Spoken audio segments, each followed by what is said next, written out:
Our next draping exercise is based on pants. So we're going to take any random pant pattern that you have.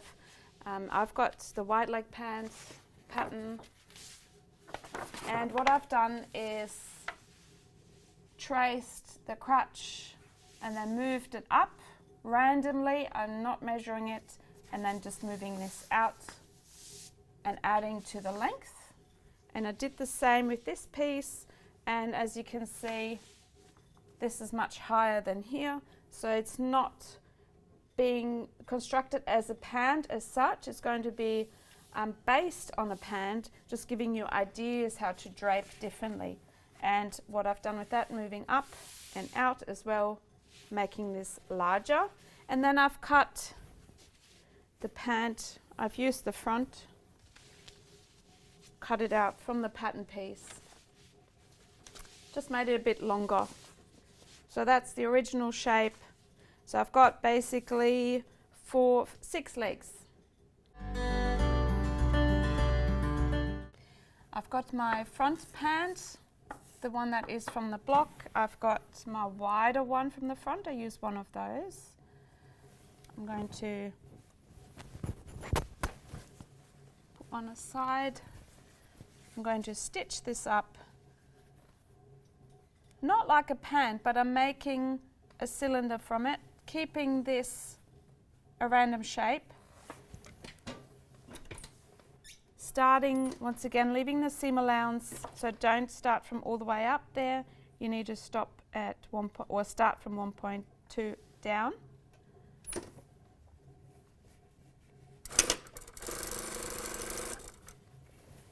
I use the 1.2 seam allowance, so I'm consistent. Then I know what I've used.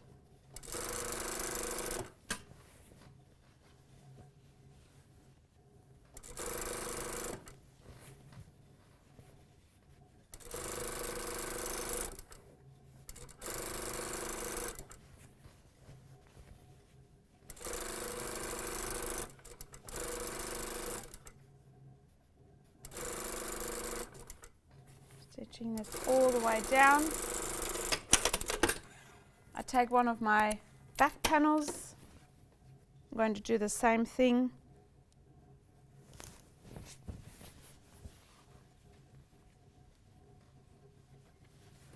Might help with the back panel to actually stitch from the bottom up.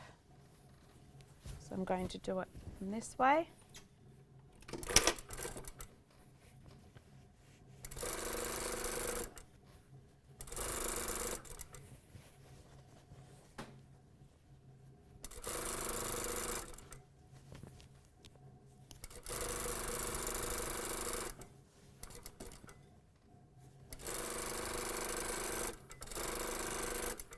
And then coming to this curve here, I stitch out.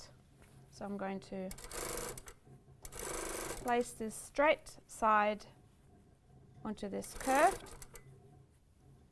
So remember, this is not a leg, we're just basing the drape on a leg and using one of the legs as a tube or a cylinder. So once again, I stop before so don't include my seam allowance, so don't go all the way out, very important. I can now use another piece and just randomly attach these parts again.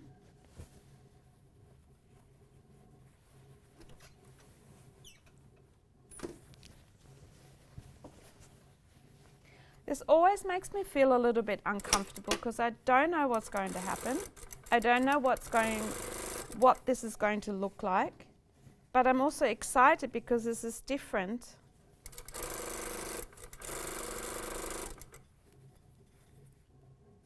And I can still be accurate because I still need to watch out for my corners.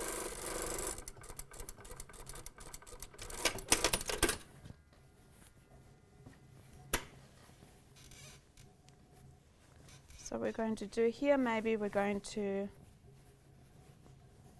I'll leave this open.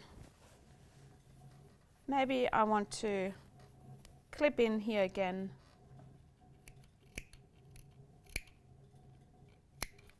Turn this and stitch this part. Come from that corner again. To do that, you really need to clip into the corner. 1.2, and don't forget to stop 1.2 beforehand.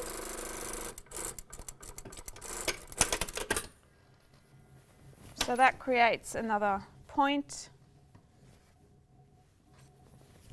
Well, now I can take one of my little pieces as well.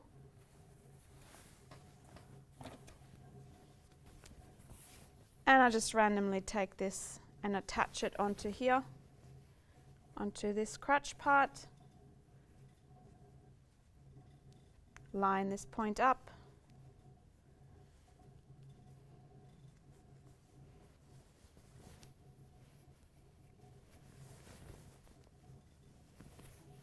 I want to stitch from here.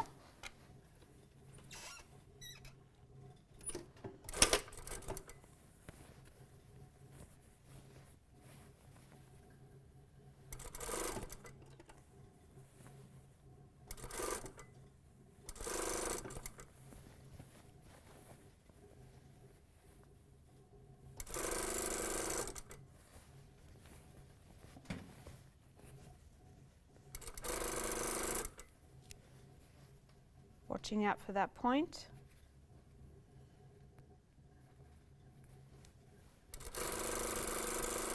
Seam allowance pushed away from the sewing machine, just to that corner.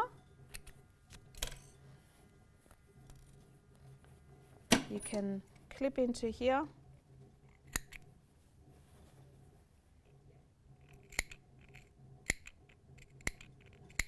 So it's right to the end, that's when you can turn it.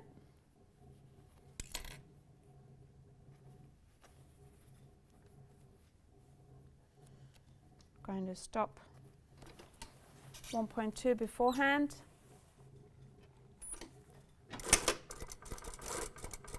Come to that point.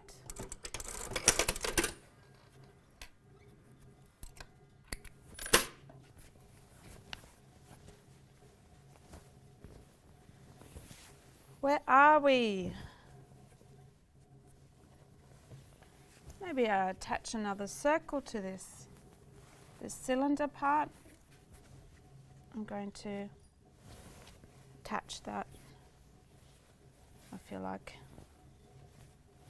where am I going to put this? Maybe here.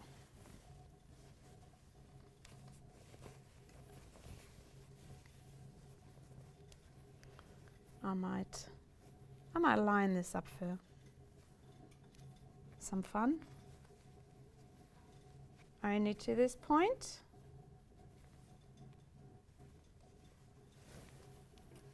Then I stitch it.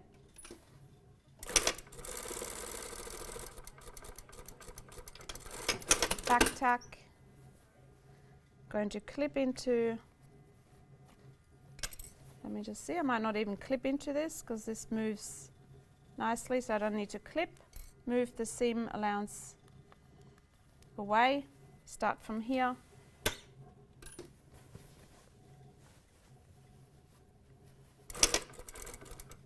This is my crutch part. I can see that curve that's coming to this point, so I'm going to line the edge up.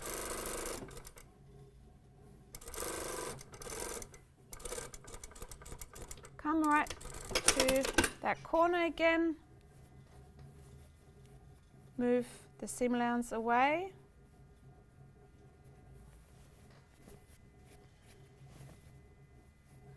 And I continue from this point here.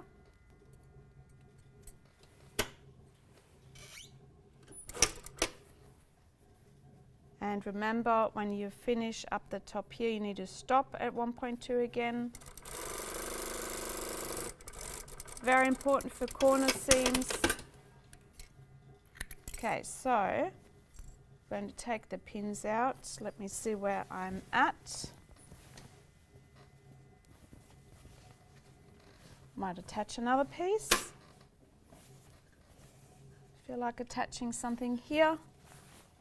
I take maybe my larger part. And I do it completely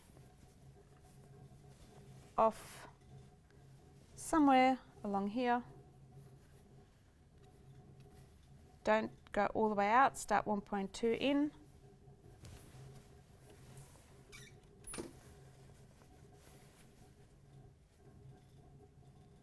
And put a pin in where that seam starts.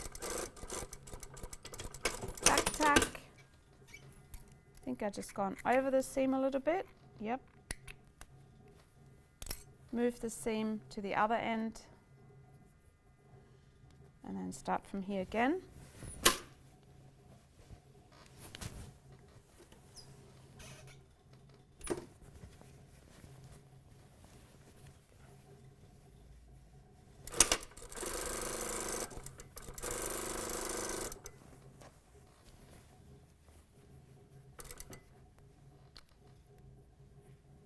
Going to stitch it to this point here, stopping at 1.2 before the seam allowance. Back tack. And I feel like I want to close this. So I'm clipping in.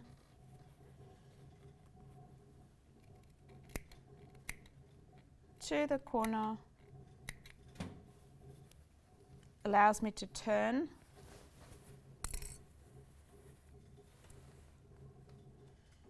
Go right onto that corner. You can pin it too. And we're going only stitching to this point here, to this one here, that junction. I just double check. Yep. 1.2. And because you use the 1.2 centimeters everywhere, they usually always line up if you're very accurate. So now push the seam allowance to the other side and you can continue. See, I've been a little bit off here, but that's fine.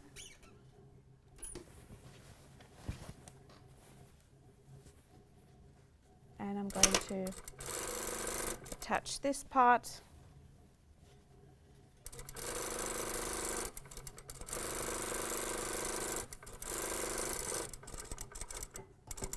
Coming corner again.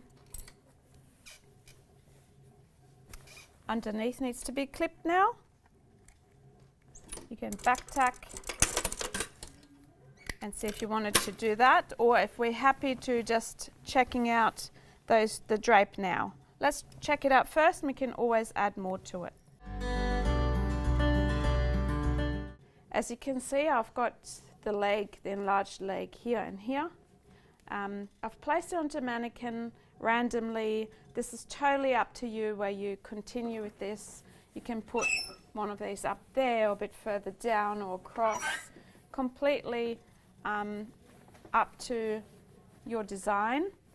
I feel like this is sitting quite nicely. What can we do with this? Is there another piece coming out that could wrap around? Could we use this as a sleeve? So that is made from the pant, not from a sleeve, but that resembles the sleeve. Does that need to be sitting there? Can that be somewhere else? Can this be used? Or is that then going to be wrapped around somehow and using that as a wrapping technique?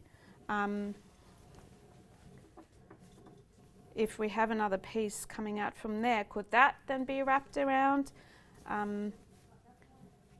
We might include that somewhere onto another seam, and that's just draping, and you have an opening here for the arm to come out. There's so many multiple options to go about with this as well.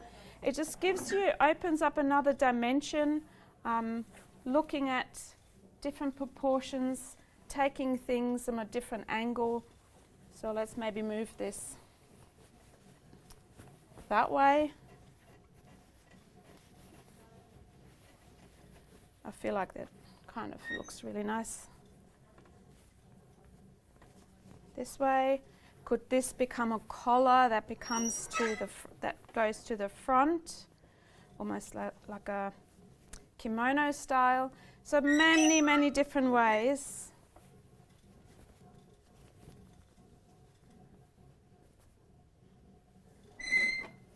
to play with the sleeve.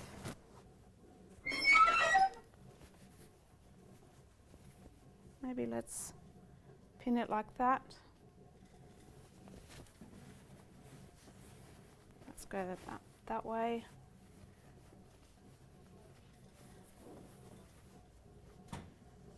Does that feed into something else again? Are we going to have an opening here for your sleeve? Is this a jacket? Is this a dress?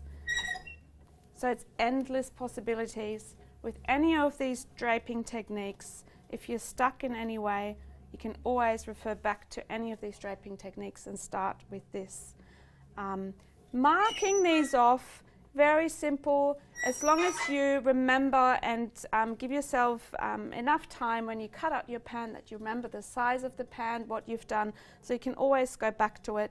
Joints, you can mark joints, so this you would mark and you label these pieces with numbers. It's super easy, and always go back to your base shapes. Remember, they're from pants, you just enlarged a few, so keep down those notes and then stitch them up and start draping with legs. So you can see how this sort of drapes here at the back. Beautiful drape coming across from the leg, almost like a sailor's collar in a way. This could be also the front. It'll be looking gorgeous at the front if you twist and turn that around. This is just from this drape, and this is what it looks like from the back, but that could be easily put over to the front.